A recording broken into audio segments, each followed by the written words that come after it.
Hello guys, and welcome to the Handsome Medicine. So the video of today will be about the difference between osmolarity and tonicity.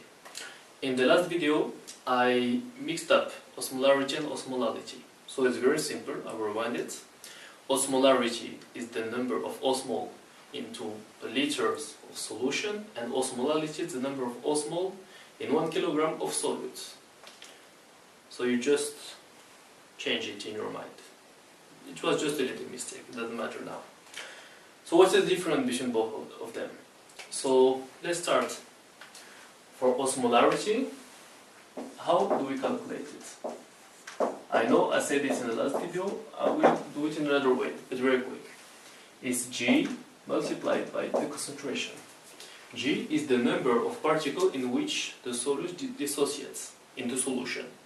So if you have NaCl, like I explained in the last video, it dissociates into two solutes.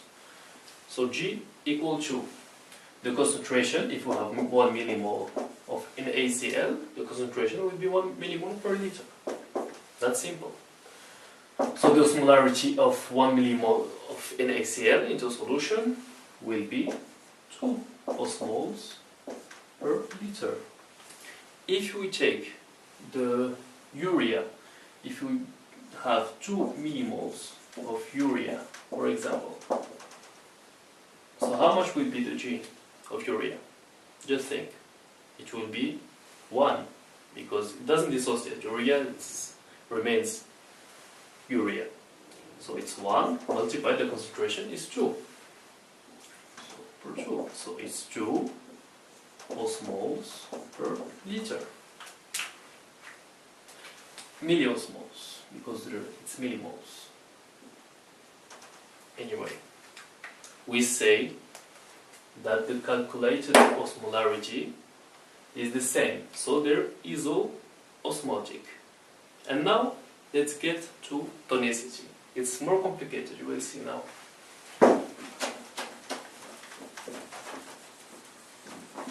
So, for tonicity, we have to figure out the osmotic pressure.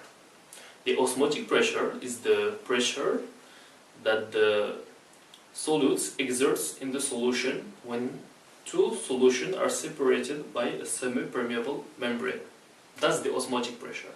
The highest the osmotic pressure, the highest they will drag water by osmosis. This is not diffusion, this is osmosis. This is a net movement of water.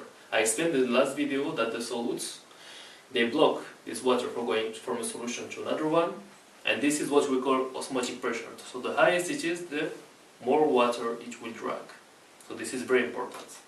And the formula for this osmotic pressure is this one. We call it P. Pressure, we always use P in physics, usually. So the osmotic pressure is G multiplied by this concentration of the solute. As you noticed, it's like we take back osmolarity. G multiplied by C is osmolarity.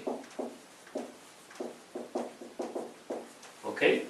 But now we add another thing. And this is this sigma. This little sigma. And RT. This is the constant of gas and the constant of temperature.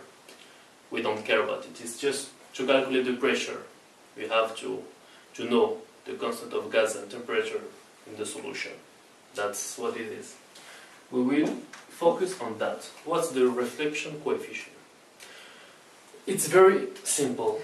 The reflection coefficient, it reflects how the solute will move dependently on the membrane in the solution. For example, if you have urea, and urea moves freely in the membrane, but not, and it doesn't remain in its place. So it's not exerting any osmotic pressure, because it's moving through this membrane. We say it's semi-permeable. So if it moves, it doesn't exert this osmotic pressure anymore. So we see that the conductance, the reflection coefficient, is 0 for urea, for example. So the osmotic pressure will be 0, for example. It's never like this. Like for urea it would be 0.2 or something like that. Because it does percolates through the membranes. So that's the point. You have to know that. So if you have two solutions, for example, let me clear this out first. Oh, I need the equation here. It's better. So you have two solutions, for example. One solution of NaCl, and it's 1 millimole of NaCl, and you have 2 millimole of urea. Like I explained earlier, those two solutions are isoosmotic, but are they isotonic? Isotonic, yes or no? I can tell you now it's no. So why? Why they're not isotonic?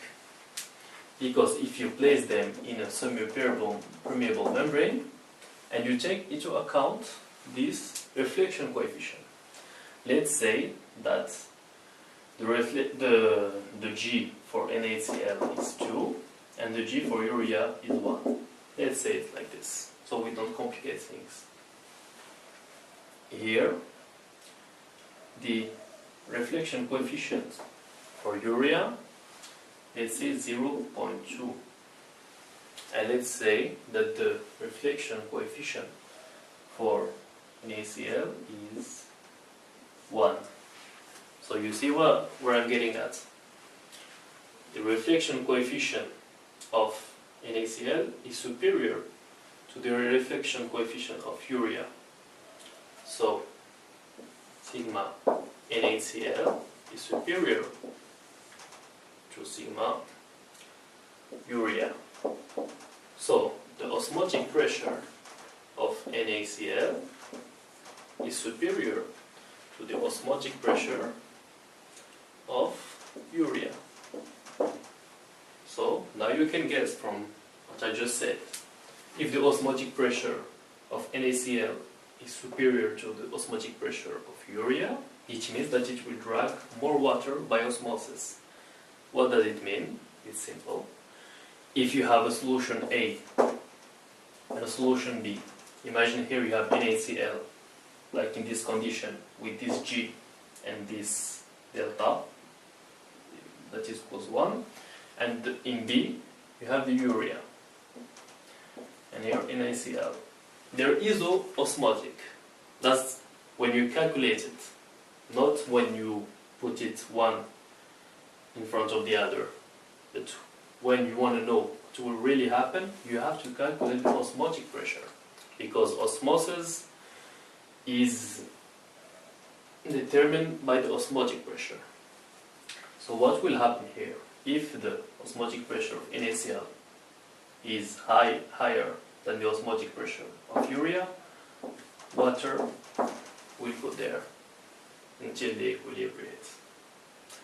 And that's the difference between osmolarity and tonicity. So, from this example, what do we understand? Let me clear this out first. So simply, we understand that this solution of NaCl and urea, let's compare for osmolarity and tonicity.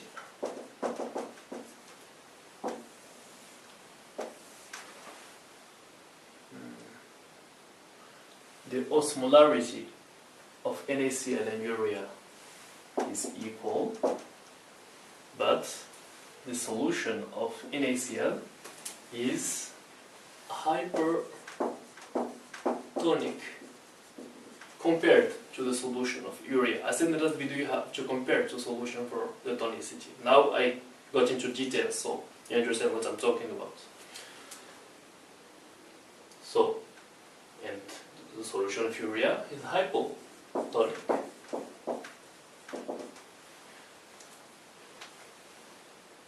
So the water will go